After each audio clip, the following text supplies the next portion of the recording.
minutes. If you have not followed his Triple H Horse Racing podcast, you're missing out. It's one of the best podcasts in the country.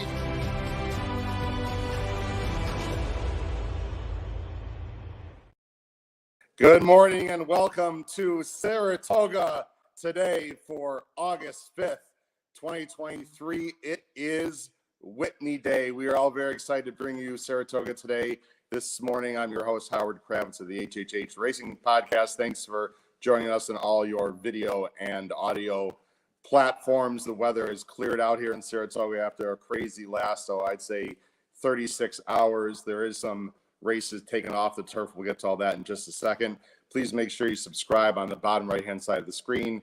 Smash that like button and also hit that notification bell so that you know when new content will arise. Of course, you can listen on Apple Podcasts, Spotify, and Anchor. The shows this week, some of them have been on the audio platform, some that have not due to technology. We'll make sure, of course, next week that's taken care of. You guys already know about the Power Picks below the video player. There's the regular Power Pick information, and we have also Saratoga-only Power Picks. Pete Visco has created a fantastic website, hhhracingpodcast.com. Please check that out for all information regarding our podcast. All right, now this is going to be a very short Saratoga Today. Just myself, my other co-hosts are getting ready. You might be thinking, getting ready for what? Well, not only Whitney Day, but for those of you in the local area here in the capital city region of middle of New York, or on YouTube, if you go to Capital OTB's YouTube channel at approximately 10 o'clock, 10:05, yours truly, Pete and Paul, we are going to be live on cable TV from about 10:05 to 10:25, talking about the podcast and late pick five. Again, that's Capital OTB. They have a YouTube channel. Seth Meros, the host, does a great job. Please check that out as well. What we're going to do here this morning is we're going to quickly go through the early pick five. If you're interested in late pick five information, please go to our last episode where Paul and I in detail went through the late pick five. Now, of course, then we weren't sure about the weather. I'll update you on the changes here in just a minute. But this morning, we're going to briefly go through the early pick five. This whole card today at Saratoga is absolutely fantastic, even though some races are going to be taken off the turf. It's a huge stakes day. You need to get involved. Here's the situation as of now, and if anyone has more information as we go along the next 20 minutes, please feel free to inform us. All non-stake races that were scheduled for the turf are now off the turf. Non-scheduled, non-stakes races, are off the turf. I don't have the numbers off the top of my head which races those are, but again, if it's not a stake race, it is going to be. That's I'm getting 1, 2, 1, 4, 1 and 4 only. Yeah. 1 and 4 only. Okay, 1 and 4 only. I'm surrounded by not only great friends, but some of the best handicappers in the world here in the house, except for that guy. But anyway, just kidding. 1 and 4 are off the turf. Everything else is on the turf. All right, let's get right to it, guys. And I'm not going to be showing the PPs on the screen today because I'm using my iPad and different technology. I realize we got a lot of people commenting. We've got, Jakai, he's here. We got Jared Bush, Mike Monroe, Katie, Terry. What's up, Terry Frank? Had a chance to meet him. Met some people, by the way, yesterday. That was fantastic. Thank you if you joined us at the Jim Dandy Bar as well. Phil Conti is here. All the regulars are here. Who's Kyle Roscoe? Oh, Kyle Roscoe's here. What's up, Kyle? Thanks for chatting. Brad Anderson. We got to show Brad. Happy Whitney Day from the BC champ, Brad Anderson, who, by the way, can cook. Just let you guys know. All right, let's go ahead and get right to the banners here. I'm going to bring up, again, it's just me going quickly through the early pick five. Hope you're going to find some winners here today as we go through that. Everyone grab your PPs. I'll give you a few seconds. Okay, you've got your PPs. Here we go. First race, maiden special, mile 16th. The babies, it is off the turf, of course. It's not going to be a mile 16th because it's off the turf. I'm 95% positive it'll be a mile shoot race. It should be 1 mile out of the chute. I can't confirm that exactly, but that's what they've been doing all meet long when they take it off the turf. As you can see on the bottom of the screen, I'm going 9-8-5. I do not have scratches as of yet. They might be in. Again, if they're in, perhaps my wonderful housemates will let me know, or someone in the chat will let me know. I'm going to go with trade and balance. I looked at the works. The works were okay, not great. This is definitely a horse you want to check out the board. For Chad, by Dialed In out of a Polish Numbers mare, has been working fine. He's a main track only. This one wants to run on dirt. The other ones wanted to run on turf as their first preference. That doesn't mean I automatically go to the MTO, but it's Klarovich, Irad, Chad, the first race of the day on Whitney Day. The source is going to be live. The one that I might be more interested based on just gut feel and seeing the horse in the paddock is the number 8, Fall Furious. This is a Pletcher horse. Pratt is riding, which is very interesting. Had a bullet work on the dirt on July 2nd, and actually has been working better by the workout reports than the 9. I find it curious that this Run Happy colt was meant for the turf today. That's a little bit interesting, but certainly he's bred for dirt as well. I think he's going to be very live as well. And then check out the number 5, Allied Attack for Mike Maker. I'm not usually a first-time Maker guy on the dirt, but this is an Omaha Beach colt, and the Omaha Beaches have come out absolutely firing, have some bullet works in the holster, 5-1 morning line. The number 5, Allied Attack, I'm a bit interested in. Again, watch the board, folks. You'll have a better idea of who to play. Let's go on to race 2. Race 2 is another main special weight for 2-year-olds. Ladies and gentlemen, you have to look at the board. The board means a lot in these baby races, especially at Saratoga. Is it a guarantee that a horse will win if they're taking money? Of course not. But it is something you need to pay attention to. I'm going 5-1-7 here. And I have to readily admit that the Clocker report did not come out until last night. And the picks on the bottom of the screen, actually, you know what? As I say that, I have to switch this because I want to make sure I give correct or my most accurate information. So if everyone just gives me 1 second here, I'm going to make a minor change with my picks, and I just made them. There we go. I'm going to go 1-5-7 officially. The number 1 BU is getting B and B plus workouts. For a baby to get those kind of workouts is fantastic. The rail is not ideal. Going, what is it, 6 is not ideal. This is a Pletcher Rapoli Curlin colt that costs $320. Hello. This horse is going to be nice, most likely. Will he come out firing? I would assume so. It's Irad. If he breaks BU, the number 1, could be dangerous. Maybe a single if you have enough guts to do that in your early horizontals, pick 3s, 4s, 5s. Again, look at the horse is going to be bet. You're not going to have to look at the board.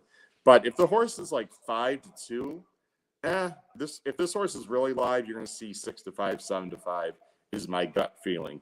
The number 5 Domestic Product has good works for Klarovich. It's a practical joke. This is out of a Painter mare. Painter was a great story. If you're familiar with that horse, who came back from an injury. And then in third, I have the number 7, Ozone. Ozone does have experience. It was at Ellis on the slop. This is a Matoli colt, and Asmussen obviously knows Matoli and his offspring. So experience might matter quite a bit. I'm going 1-5-7 in race 2. Let's go to race 3. Race 3, there's a horse in this race that I'm very interested from a contest perspective, and I have several people in this room that are playing in the contest today as well as I am through Monmouth and Saratoga. Really interesting to see what happens. I'm going to go 6-1-8 in this race. It's 7 furlongs, 20 claimers here. These are your hard-knocking horses. Glory Road, I think, will and probably be the favorite. It's a Rudy Rodriguez claim, dropping slightly from 25 to 20. I've said this ad nauseum at this meet. I'm not as concerned about drop downs at Saratoga. They all want to win. The owners want to get in the winner's circle. It's a very minor drop. Glory Road has plenty of races that fit. And I also like that 7 furlongs seems to hit this one right between the eyes. This is actually a slight turn back today for Glory Road. I think there's enough speed to set it up for him, although I am slightly concerned about the pace scenario for Glory Road. I'll explain why in just a second. The horse I'm actually most interested in that I might be using in a contest today, and actually, if you are a subscriber of Saratoga Power Picks, you know this, the number 1. Ragtime Blues is a horse that I've seen run many times. He's very honest. He's regressed slightly recently. However, there's 2 big things that Ragtime Blues has going for him today. Number 1, there is not a lot of early speed in the race. And number 2, Peter Walder has just is the trainer now, and it's first off the claim. Peter Walder, if you're not familiar with him, he's very active in Florida, especially. He first off the claim from Belmont. This is the rail. It's Tyler Gaffleone. Not a lot of early speed. If this horse can still run, I think you're going to see it today. Ragtime Blues at 8-1 morning line could very well get loose. He's got plenty of back numbers that fit. He has not been in this class level since September of last year, right here at Saratoga. This horse is 2 for 3 in the money at Saratoga. Ragtime Blues, the number 1 in race 3, to me at a price is very live and very interesting. Victorious Wave, the 8, is my third choice. That's really the only other speed on paper. I'm concerned, if you're a Ragtime Blues fan, that Victorious Wave could get in his way. I just have a feeling that Ragtime Blues is a better horse in general and more classy. But Victorious Wave does have recency and is in better form and is only a 4-year-old. So Victorious Wave is probably going to be the favorite. I don't know. The 7 furlongs, we'll see. I'm hoping, selfishly for me, the 1 and 8 do not hook up early. But it's hard to say. If they do, Glory Road, my top choice, will most likely win. Let's go on to race 4. We have a lot of people in the chat, by the way. Just seeing here, Mike Monroe confirmed the first race is 1 mile. Thank you, Benny Betts. Let's throw some. Benny Betts says good morning. Gary Calarosa. Gary, I see your comment and I just lost it, but I think you mentioned something about TV. That yes, myself and great co-host of Bet and Boozin', Patrick Kunzel, we were in the paddock yesterday and we did get a little bit of a cameo. That's obviously not why we were there, but just happened to be. Oh, there we go, Gary. There's the jet. Great to see you on TV. Yeah, that was pretty cool. So that was a lot of fun. Got some pictures and people showed stuff on that. All right, let's go to race 4. Race 4, as I go ahead and bring up the banner for race 4. Now, I assumed these races were going to be off the turf. And so that's why you see the number 11, who a fantastic contest player and good friend, Drew Cody, right across from me, mentioned this horse yesterday, I believe. Z-Bar, the number 11. This is nothing creative, guys. This is an 8-5 morning line. But Z-Bar is an MTO, a main track only. We just talked about it. This is going to be, again, this should be a 1 mile shoot race. I'm 95% positive about that. The issue with that is these 1 mile shoot races, and we've had the pleasure of being literally right on the rail within 30 feet of the starting gate. It's a relatively short run to that first turn. Z-Bar is going to have to be used early. Not only that, he's going to have to stretch out. So I don't know. I'm going with Z-Bar, but I have some reservations. I would never, ever, ever single this horse, considering he's got to stretch out. I know it's Linda. I know it's Lascano, blah, blah, blah. He's a likely winner, but I don't know. He's got to stretch out from the outside post. If he could be wide on the first turn, there's some question marks here. I've got the number 7, Shared Success, in second. This is a Finger Lakes horse, which normally I don't like at Saratoga, but he has 2-turn experience. He just won by 10. It was probably a weak field just based on the fact that he won by 10 in a state bred race. So, you know, there's question marks there. This is a state bred race. I apologize. So he's in the same class level. Quick turnaround. I don't know. There are a bunch of horses that I weren't sure wanted 2 turns. And this horse looks like he can run. Not only that, they've got Junior Alvarado on him. They did not bring in a rider from Finger Lakes, which there'd be nothing wrong with that, but I'd still prefer someone here from Saratoga. So Shared Success with the experience of the 2 turns. And then number 9, Ortis, for Christophe Clement. If this one is running, and I say if because he's been on dirt, I think he's live. There's enough dirt breeding. He's been working well on the dirt. The Clements don't usually take horses or scratch them unless they really can't run at all on dirt. And he's been working on dirt, although running on turf. I don't know. There's a lot of question marks in this race. We got to see who's in the race and scratches and whatnot. But I suppose at the price, the number 7 Shared Success, even though he's sort of workmanlike and nothing flashy, he can get 2 turns, and I have some question marks. Although, of course, the 1 mile shoot races are more. It's not really 2 turns. It's like a turn and a half or a bend and a turn, however you want to say it. All right, let's get on to the last race we're going to cover. Again, we're going very quickly here. I'll mention a few things about the late pick 5. Then you can watch our show with the Capital OTB. I should also mention, actually, I'll mention at the end of the show. We're also going to have a live show right here on the HHH Racing Podcast from the first turn. It's going to be awesome. We'll talk about that in a minute. Race 5. This is the penultimate leg. Excuse me. This is the closeout leg of the pick 5. The early pick 5. I'm going 3, 4, 7. Whoops. Let me take this off here. There we go. I am going 3, 4, 7. Let me change this to a. Hold on 1 second, everyone. No, I can't do that. Okay. And let's see. There we go. This is what I meant to do. Okay. Thanks for your patience. There we go. I'm going 3, 4, 7. This is a nice state bred allowance race, 7 furlongs N1X. The number 3, 2 for Charging. This is a Jorge Abreu 4-year-old colt by Will Take Charge, coming out of the Commentator, which was against older horses, which was a very difficult race. And in fact, the second place horse from that race, Olympic Dreams, just came back and won this week. And for yours truly, I love that horse. I singled him. So that was a much more difficult race. He's dropping down to where he belongs. They gave him a little bit of break after that race. They took a shot, didn't work out. He is a closer. So he's going to have there's going to have to be enough speed for 2 for Charging to run into. I think that's very possible. The number 4, Golden Arm, my second choice, 6-1, very lightly raced, unified gelding, stretching out a little bit for Horacio de Paz. This one has speed. So if you want to play speed, Golden Arm is the one you want. And I should mention, and I haven't mentioned this yet to you folks at home, you have to watch these early races very carefully. When a track receives a lot of rain, goofy things can happen the next day. And when I say goofy, I don't mean anything nefarious. There just can be biases. There's a lot of moisture in the track. I'm expecting the main track to be fast. Although as I look outside, really, it has not rained here for, I'd say, a good 12 to 14 hours. That being said, the sun has not really peeked through yet. So perhaps early in the card, it might be good on the main and then switch to fast. The turf is definitely going to be yielding. Absolutely no doubt about it.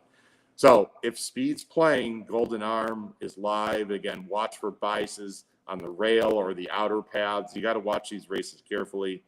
And then number 7, Be the Boss, has races on dirt that can absolutely win. His last 2 have been on turf, but this Lauban colt, trained by Michael Maker, could absolutely win. Ran very well, like I said, at the end of last year on the dirt, and then ran an 82 buyer in an off-the-turf race on May 21st. This is a very competitive N1X New York bred race. You know it's going to be on Whitney Day. It's a purse of $95,000. I'm going 3, 4, 7. I'm hoping that there's a little speed to set it up for 2 for Charging at a little bit of a price for Pratt and Abreu. All right, let me just close out with a few things here as we end the show. Thank you very much for joining us. I know we're going very quickly today as I have an appearance to get to along with Pete and Paul, Capital TV. Again, the big news for today is races 1 and 4 off the turf. The turf is, I would assume, going to be yielding. The dirt might start at good to fast. But here on the HHH Racing Podcast, you can watch Pete, Paul, and myself at Capital OTB starting at 10 o'clock. You can watch them on YouTube if you're in the Saratoga Springs or Capital City region area. I think it's channel 1250, I believe. But you can check that out on cable. And then later today, I'm not sure what time. We've listed at 3:30 Eastern, but I'm not exactly sure. You'll just have to go onto YouTube and check. But we're going to have about a 45-minute live show from our seating area, which is a very cool gazebo right on the first turn. It's an amazing view. If you're listening to this or you listen to this later, or you're watching or whatever, please spread the word. Check out, you don't need to go to Fox today. Check out our show at about 3:30 Eastern. We're going to basically preview the late pick 5, and we'll say hello and show you the scenes live from Saratoga's first turn. It's an amazing view. It's absolutely fantastic. I think you're really going to enjoy it. Ladies and gentlemen, there's Kyle. Kyle, what do you got, Kyle? You know, there's one thing you're forgetting today. Me and you. Someone's birthday? No. You know, is someone running today that we may have a piece of? Who would that be? I don't know. I think in Colonial's second race. You got to sneak in here. I think in Colonial's second race, a horse that Howard and I have a decent piece of, I think will be running in a maiden special weight. I'm not sure the post position, but Shards will be running in today's second race at Colonial. I know you guys get mad when he doesn't say when he has a horse running on the podcast, so I had to get it in there. All right, Good thanks luck, everyone. For Crownsway Racing, which of course he forgot to mention, the wonderful Tony Rowell. I wasn't sure if he's racing or not, but if he is, it's race 2. Race 7. Race 2, the 7 horse at Colonial. Shards is the name. He ran well first time. Take a look into that. But anyway, check us out later today on YouTube in the first turn, where we'll get as many people on, Matt Miller, Philly Joe Mecca, Drew Coatney, the whole gang, all great guys, Brad Anderson, great guys and contest players. Hopefully will be willing to come on and at least say hello. That about wraps it up. There's no Saratoga today, tomorrow. Sunday morning, we're all flying, driving, whatever. There is no Saratoga today, tomorrow, Sunday morning. There are going to be, of course, Saratoga only power picks for those of you who subscribe tomorrow. And again, I apologize. I sent out an email for any tech issues. It's been a crazy week, guys, without some certain tech I have and other issues. But hopefully we got everything out to you. If you are a power pick subscriber, especially for only this weekend, and you did not receive the picks, I'll mail them to you after the show, closer to the first race. I'll get those out to you, but most people should have already received them. That wraps it up for me personally for a great week. We will see you on Capital TV in about an hour or less, and we're also going to see you later today from the first turn. This has been your host, Howard Kravitz of the HHH Racing Podcast, Saratoga Today for Whitney Day. Everyone say it together. Crush your bets at Saratoga. Take care, everyone. Good luck. Bye-bye.